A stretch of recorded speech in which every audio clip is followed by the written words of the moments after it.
I am Hayden Panettiere, and we are here at the studio recording Until Dawn. My name is Rami Malek, and I played Josh.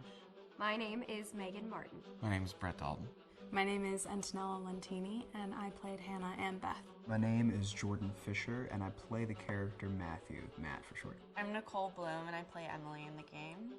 My name is Noah Fleiss. I am Galadriel Steinman, and I play Ashley. So Until Dawn is the story of 8 teenagers who revisit this cabin in the woods about a year later after a really traumatic experience where I've lost 2 of my sisters, so coming to kind of get some closure in that respect. One of the things that Larry does really well is make these multi-layered characters, and I think for just the story in general, it follows the quintessential horror film plot lines, but the characters are so unique in themselves, and I think that's very cool. Oh, I hope this was the right thing to do. What? You know, getting everyone together on the anniversary. I mean, Josh seemed really pumped about us all doing something, didn't he? Yeah, no, he definitely did. I haven't seen him so excited about something in forever. Good, good.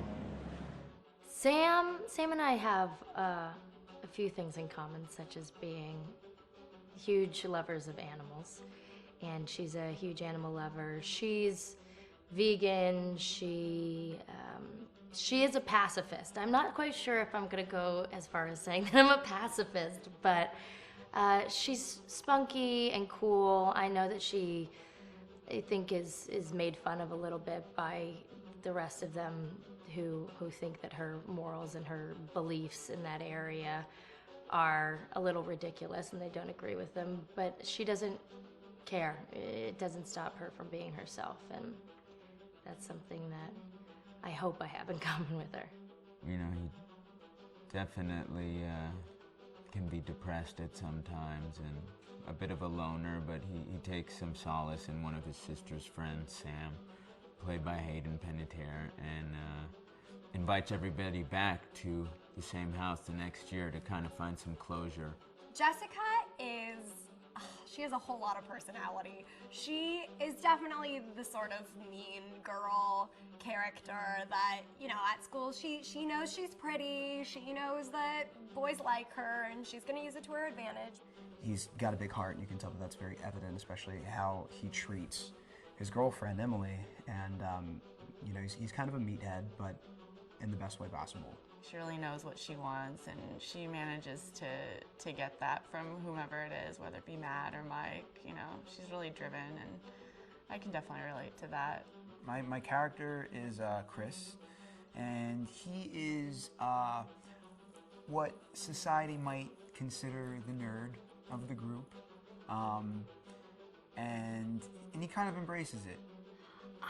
Ashley she's a little more serious than some of the other girls. She's definitely very intelligent and thoughtful. She kind of looks at the whole big picture of things. She's not quite as geeky as Chris, but they connect in a lot of ways. Mike is like big guy on campus. He's the class president who has some charm and has brain, and I don't know, people seem to like Mike.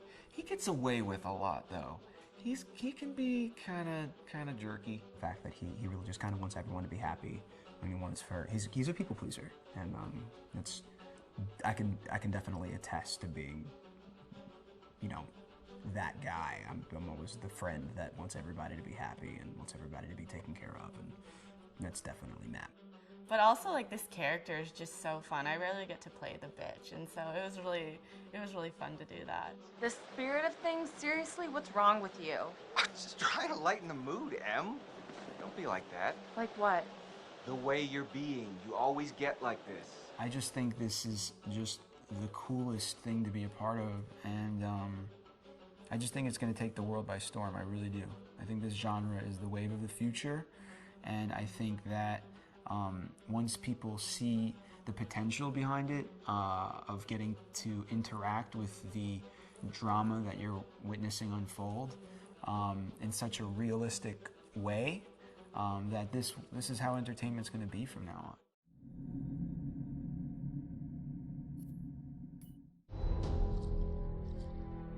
Hi, this is Lee Robinson, production designer on Until Dawn.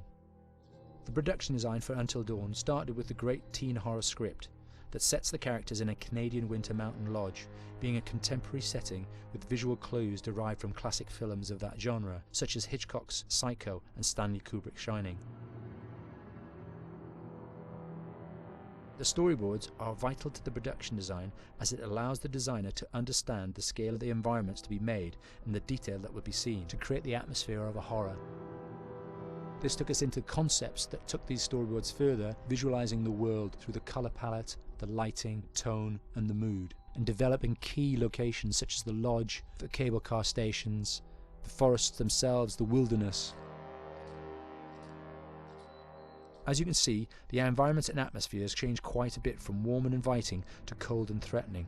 The Millionaire's Mountain Lodge was a key example. It was designed to be made from nearby stone and timber, embedding it into the landscape, with a contrasting and contemporary interior needing to be opulent and extravagant. We created dark and claustrophobic corridors with ominous and large open spaces, almost cathedral-like in size, and with huge structures to silhouette and dwarf the characters within, providing a labyrinth to explore and wander. Each character was developed with a strong visual identity in mind, with contrasting colours, tones and silhouettes to identify them, each to have their own texture, pattern and shape, so that when they were lined up you could always identify them. The costume designs allowed a range of clothes that would suit them for the cold winter weather, but also have an element of style and individualism, so that the audience could look at them and relate, recognizing themselves within them. A lady would like to cuddle up with her man by a nice cozy fire bathed in atmospheric mood lighting. Right. It'll get plenty toasty once we're rubbing up against each other. Mike, Yeah. fire and mood lighting.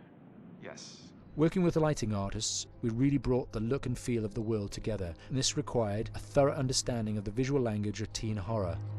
A key scene was where all the characters emerge out of the rear of the lodge chasing Hannah. A contrast is evident straight away from the exterior wilderness to the warmth of the lodge. The attention to character lighting here is through the bounce and rim lighting, accented colours and composition, creating characters that come from the dark into the light and back again with an emotional effect. Guys, there's someone outside. What the hell? Hannah! What's going on? Where's my sister going? It's fine. She just can't take a joke. It was just a prank, Han.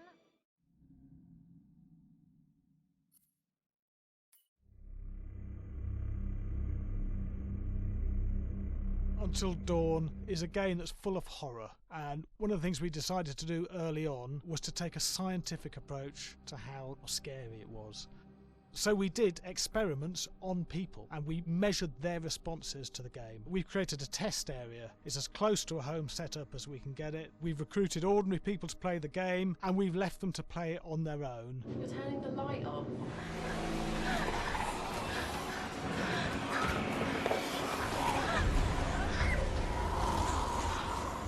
The only difference is it's rigged with cameras and microphones that relay the data through to the next room where people are watching them play. Bracelet here we use for biometric testing. It measures the player's emotional response. It's called a galvanic response sensor. It makes contact with the user's skin and it measures the electrical conductivity across their skin. It's the same principle as an old-fashioned lie detector. When you're stressed, you sweat a little, very sensitive, and picks up tiny changes if the player is feeling anxious or scared. That data's fed back to a testing team, comes through as a graph. I'm so sorry.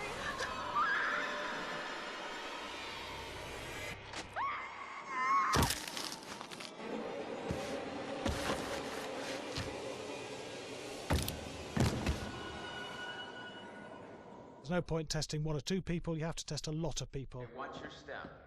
When we have a scare that's consistently has a measurable emotional response, then we knew it was good. If it didn't have that, it goes back to the team for improvement. The data doesn't tell us what's wrong with the scare, it only tells us if it's working or not.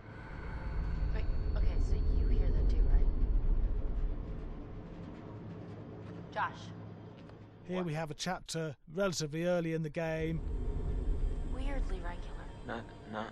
nothing regular about it. We have to create tension and anxiety in the player so they are ready to receive the scare.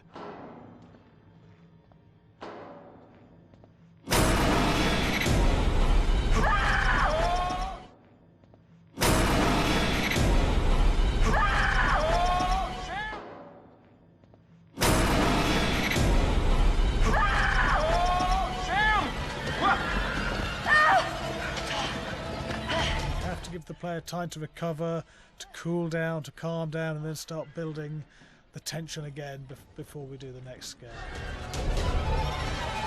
Hey. What? Hey.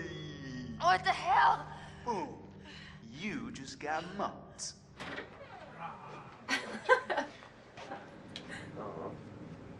Yeah, I have such an adrenaline high from that game. There's two things we found. One is we could look at the scares, analyse if our expected scares were working effectively. Were people shrieking and covering their hands, or were they getting an emotional response from it? And being scientific about it means that we strip out people's opinions about whether things are working or not. We've got data, and we look at the data. If it's working, we're happy with it. Really scary. Bit scared and wanting to get away. I actually be maybe a bit scared to play on my own, but in a room with the lights on, yeah, with some other people as well, yeah, maybe. But because I'm a scaredy cat, I would play with someone in the room. And the lights on. It was one of the scariest games I've played in a long while.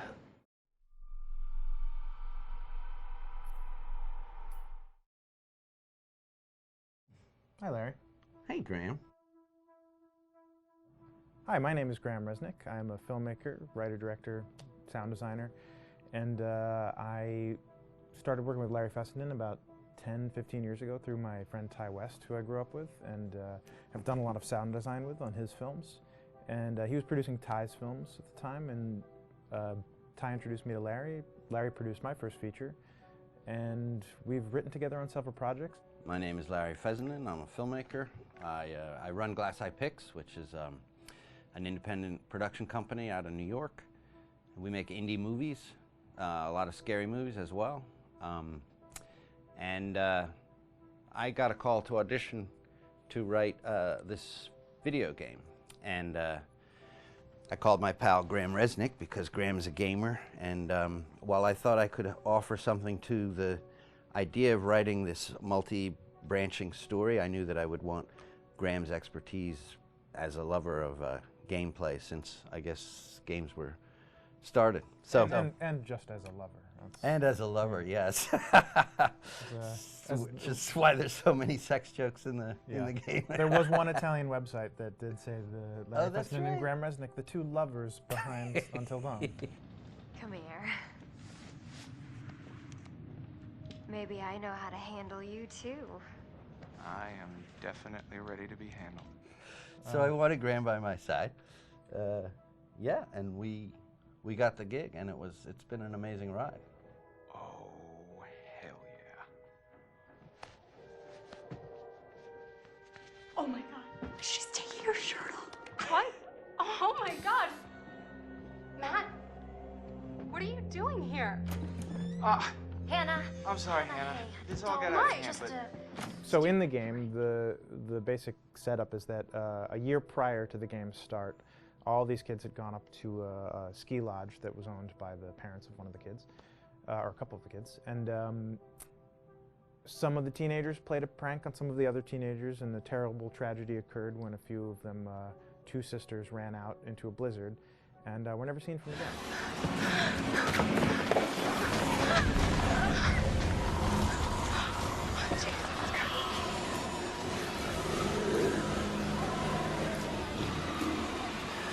So now, a year later, this is kind of torn apart, this group of friends. They've gone through some trials and tribulations in the past year. The brother of the two girls has had a lot of psychological issues, and to kind of help him cope and help them all get over it, they all returned to the lodge a year later, back up on the mountain. And the idea is to get over it, but... the healing does not begin. Yeah, and these kids are all trying to find themselves.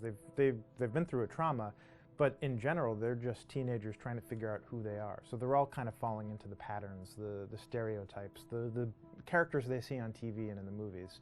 I think we were very interested in taking genre tropes and kind of making them sort of refresh them.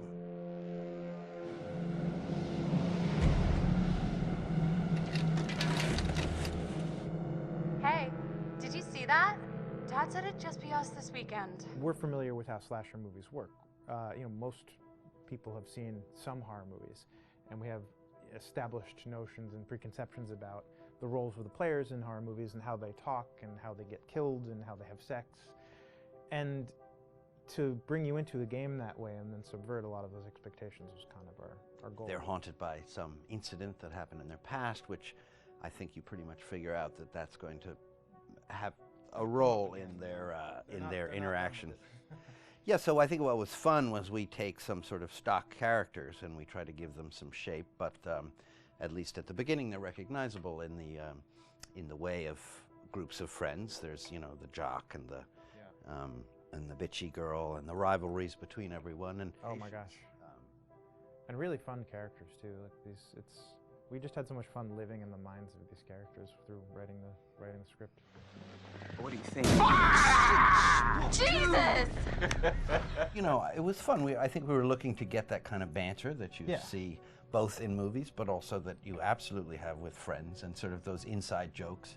And of course, as writers and as friends ourselves, we sort of developed little tracks, and we try to give the characters that kind of vibe.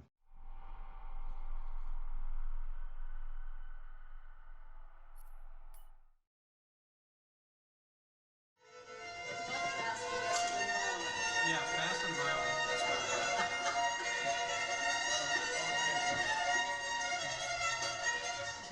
All right, from the top.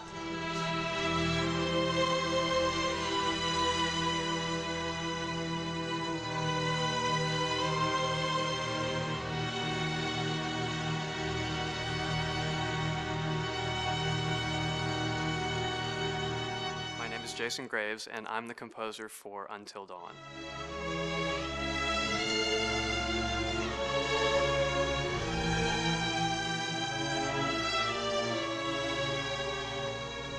I've been involved with Until Dawn for about a year now. Originally, I was contacted by Barney Pratt, the audio director. I think that had something to do with my lineage of horror games, and hopefully not the fact that my last name is Graves, although a lot of people seem to associate my name with scary music.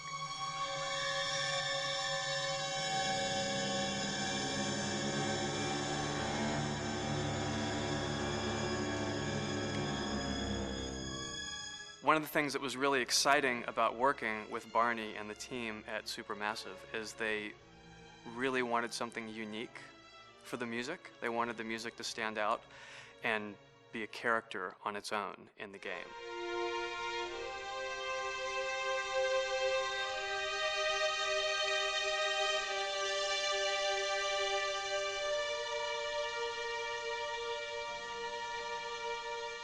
When I'm first starting on a new score, and it doesn't matter if it's film, television, or games, I always end up going to the main theme. Sometimes the developer or producer isn't even necessarily interested in the main theme at the beginning. I just want to do it for myself, because for me, the main theme is the identity of the game. It establishes the mood, the atmosphere, and the character of the music, and how it's going to be playing in the background. And that's what we did with Until Dawn. That was actually my demo pitch to Supermassive Games. I put a main theme together, recorded all the instruments at my studio, and sent it to them. And they liked it. We actually ended up recording that exact theme, all the instruments and everything, live here at Ocean Way, probably 9 months ago. And that's what we've been using in all the demos for the game, and that's the final version of the theme that is the main theme that you'll hear on the menus and in some key pieces of gameplay.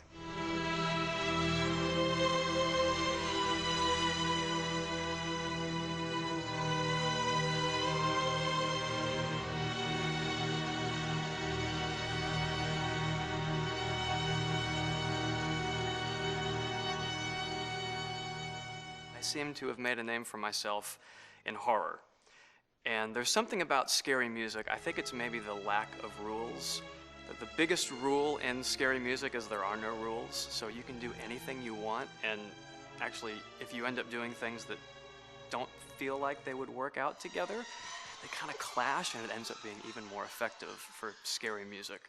So that's what really drew me to Until Dawn, was the textures, plus writing thematic material that is interwoven with the scary textures. I haven't really done anything like that before. Usually it was just all tension all the time, and that's fun and it's great. But I'm actually at heart a very melodic composer. That's the kind of music I love listening to, and that's the kind of music I love writing. That's the kind of music I got to work on in Until Dawn. Very nice. Same thing.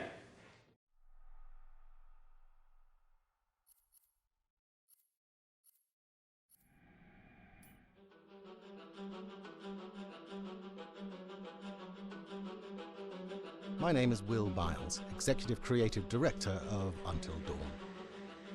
The first part of getting a believable facial performance in-game is to capture, topographically, the actor's range of emotional expressions as separate versions of the same head. Every tiny nuance gets digitized and merged, effectively creating a model that can recreate every facial movement that the actor makes. Once the topography has been recorded, the actor's performance itself can be captured by using a predetermined set of marker points drawn precisely on the face and a high-def helmet cam, wirelessly linked to capture devices. The camera is the small box where it looks like the microphone should be. Outro Sam. Mark. It records in high def the movement of the dots throughout the performance that will drive the expressions captured earlier. Unlike other systems, this form of capture is far less lossy because there are fewer interpretations between performance captured and performance rendered finally in-game. The audio is also recorded via two separate lavalier mics attached to the helmet. It takes a while for the actors to acclimatize to carrying around the recording devices and the helmet cams, but very soon the shoot becomes similar to any other effects shoot or a green screen shoot. The actors in these scenes are only recording facial animation, but use cursory body movements for pacing. Wait, and maybe we should all stick together and find everybody and make sure they're all okay, so... 1-1, the year before the prank. Take 2, Mark. Other than the other actors, they have to use their imagination for everything and everywhere that they are supposed to be seeing and feeling. Idiot! So dumb! From a hot midday studio in Los Angeles to a freezing midnight mountain in British Columbia.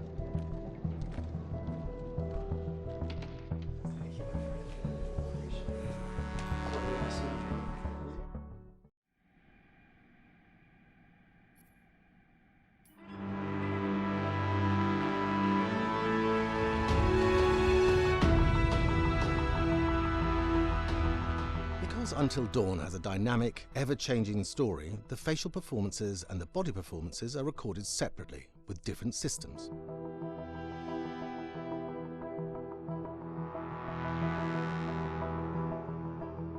With the body capture, we use reflective bead suits and an infrared camera matrix system that drives the CG bone hierarchies in our character models. These performances cover everything from character locomotion, scene-specific performances and stunt work, most of which was recorded at studios in Pinewood and Shepperton, near London. Anna! Hello? Combining all the elements seamlessly in the final game becomes a formidable editing and logistical task. Every variation, both physical and emotional, must be combined in these multi-edits. Scaffolding props have to stand in for the sets, because the hundreds of infrared cameras have to be able to see all of the reflective beads on the actor.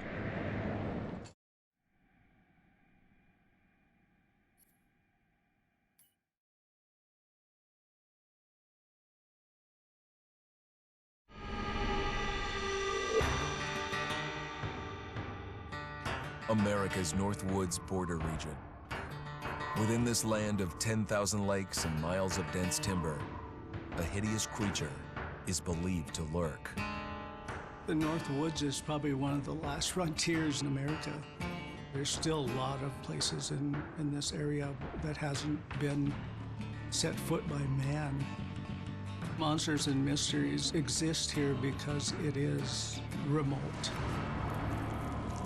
Up in the North Woods, winters are long. In times of biting cold and isolation, a devouring monster is believed to come forth. It's terrorized native people for generations. Growing up, I was told, like, don't go outside, the Wendigo will get you.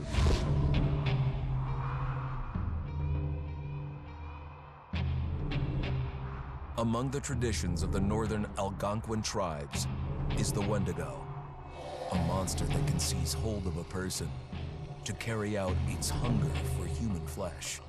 Many Native Americans fear even talking about this Wendigo, and even the mention of the name will let the Wendigo find out where you are, and it will open you up to be possessed by this Wendigo. The most famous case of a Wendigo possession took place in 1879 in the deep woods outside of Edmonton, Alberta. Swift Runner, a Cree Indian, was a trapper and a guide. He had left town the previous autumn with his wife, 6 children, and his mother. But when Swift Runner returned in spring, he was alone. Swift Runner came into a nearby village telling this heartbreaking tale. I had to watch them starve to death. Of his family being killed by starvation, and that he was the only survivor. My whole family gone.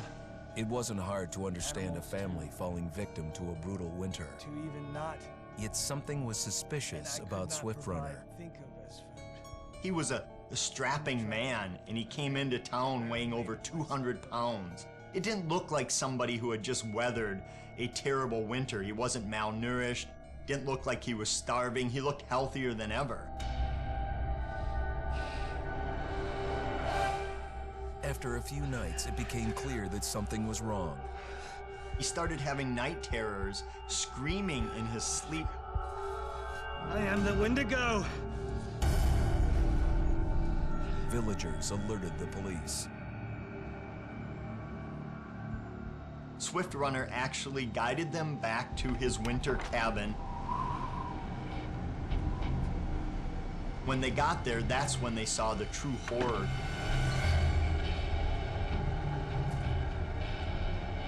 Human skulls were scattered around, many bones, some of which had been snapped in half, and the marrow inside had been drained.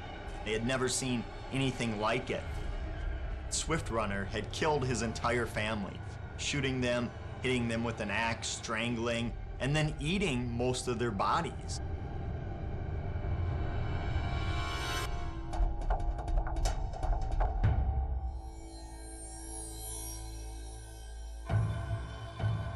Right up until the moment the noose was on his neck, Swift Runner swore the evil spirit of the Wendigo had possessed him and twisted him into a cannibal killer. When he was on the gallows, Swift Runner himself said, "I am no longer a man."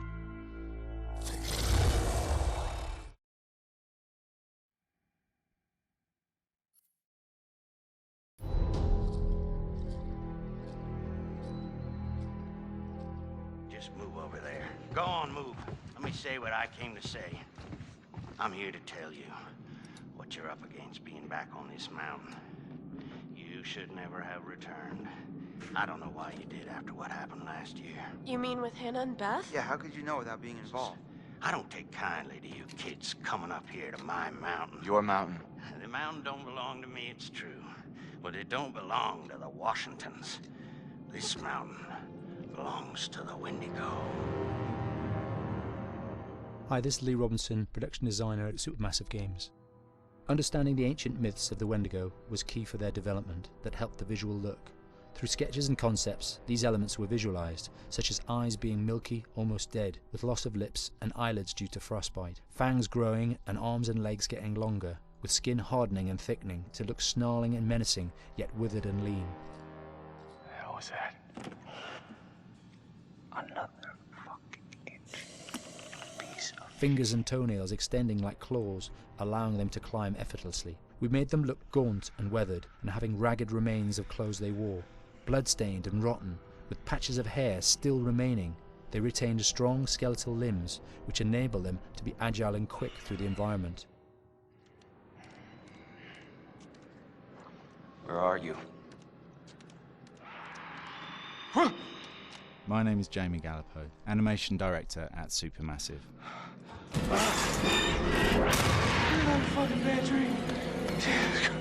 The overall direction on the creature was to be very strong, to be extremely fast. We wanted a spider-like movement to the creature. 1 minute scampering to leaping and then crawling, almost instantaneous. And finally, we wanted the creature to have this real, uncontrollable thirst for flesh.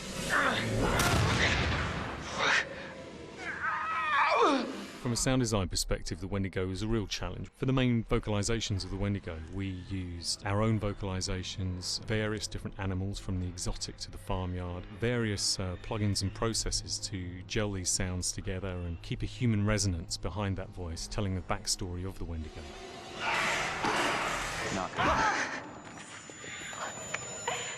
During the chase sequences, the anger of the Wendigo is felt by encircling breaths, screams and screeches that essentially chase you as you're being chased by the Wendigo.